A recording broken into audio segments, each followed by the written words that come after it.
a service of CNC Worldwide.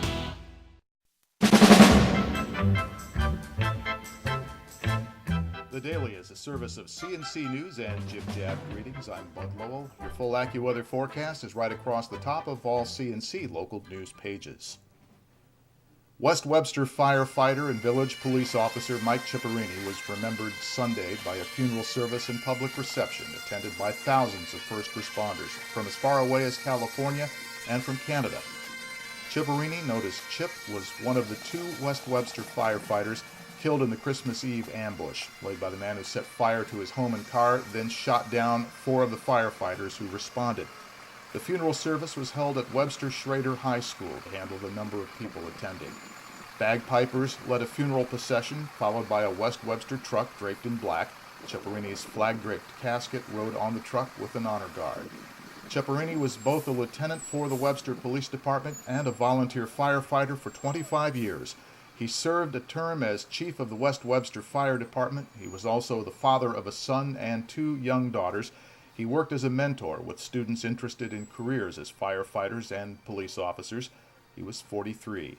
Those who spoke eulogies during the televised service included Webster Police Chief Gerald Pickering, Webster Fire District Chief James Diesenroth, Webster Police Department Sergeant Dennis Kohlmeyer, and Lieutenant Ciparini's brother-in-law, Dane Eric.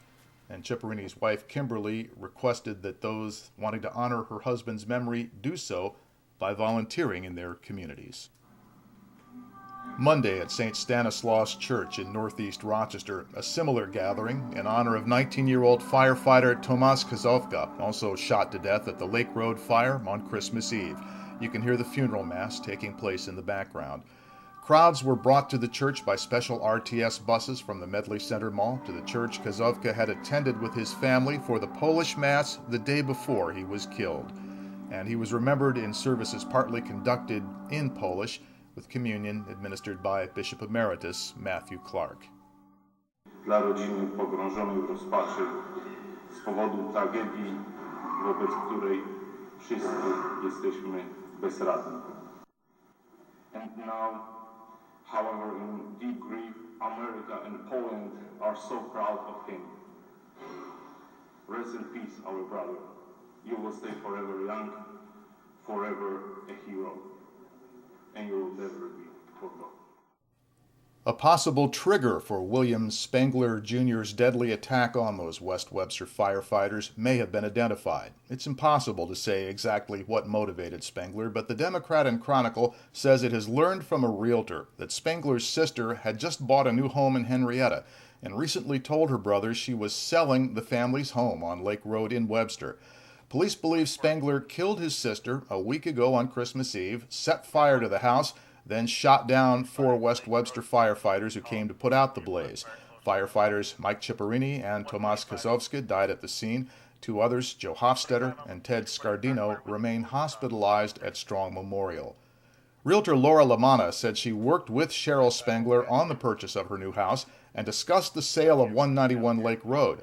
Lamanna told investigators Cheryl Spangler mentioned that she lived with her brother in their childhood home and that the two didn't get along.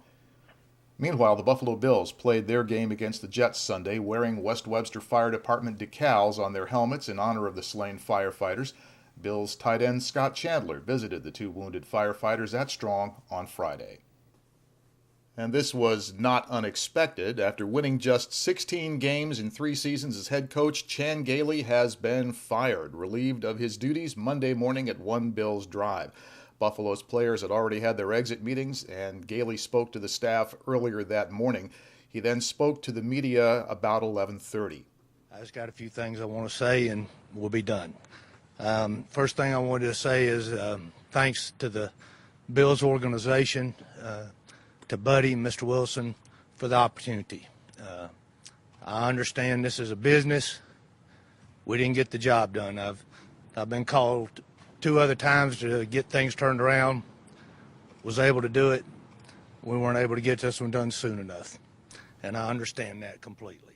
The struggles on the defensive side of the ball through 2 defensive coordinators in Gailey's 3 years at the helm of the Buffalo Bills are a large part of the reason his tenure with the club came to an end. His defense gave up 435 points this season. That was the second worst in team history, and just one more point than the team allowed in 2011. They also finished the season last in rushing yards after finishing 28th a season ago.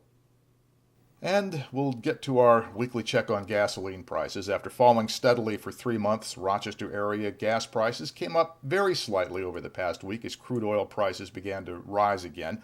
The latest American Automobile Association fuel gauge report shows the current price per gallon in the Rochester area at $3.68 for regular.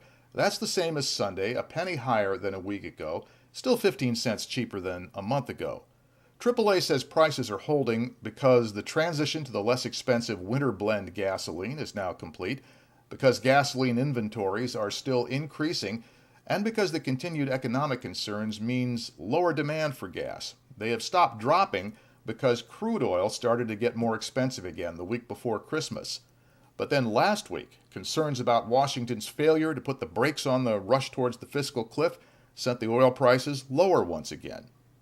Should there be a last-minute agreement in Congress to avert the tax hikes and the spending cuts of the fiscal cliff, you can expect gas prices to start going up again as markets expect the economy to rebound faster. And if we go over the edge, at least we'll probably get cheaper gas for a while. To the left of the player window, links to these and other stories, and at the bottom of the CNC News pages, links for you to use to post news directly to us. We are a community news resource, so we want to know about your wedding announcements, business openings, birth announcements.